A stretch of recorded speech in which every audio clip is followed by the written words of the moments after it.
Netanyahou dit que tous les objectifs ont été atteints en Iran. Il choisit le cessez-le-feu. Faux. C'est une opération de communication pour maquiller une défaite stratégique. L'entité annonce un cessez-le-feu en Iran, pendant que Donald Trump exige la fin des hostilités des deux côtés. Traduction, l'entité a perdu la guerre, point, et le débat s'arrête là. Si les objectifs avaient été réellement atteints, pourquoi s'arrêter? Où est le changement de régime? Où est la chute du guide suprême? Où sont les funérailles de la République islamique tant annoncées par l'entité et ses relais? Rien. L'Iran est toujours debout, plus déterminé que jamais, et possède encore des missiles en stock. Le véritable objectif était clair.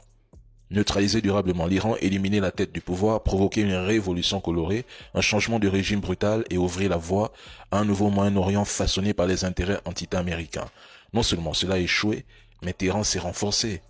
Il a ciblé, prévenu à l'avance, humilié l'entité et n'a subi aucune riposte sérieuse. L'Iran a gagné la guerre psychologique. Les populations de l'entité n'oublieront jamais juin 2025.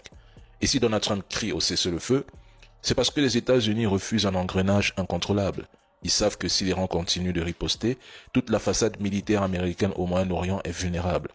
Ce n'est pas une paix en tant que telle, c'est une retraite camouflée. Alors, qu'on ne vienne pas parler de succès militaire, l'entité s'est couchée, capitulation déguisée, le mythe de l'invincibilité a été brisé. Et dans les coulisses, pendant que l'entité sauve la face à la télévision, les Américains se demandent déjà comment contenir un Iran devenu symbole de résistance dans tout l'axe anti-hégémonique.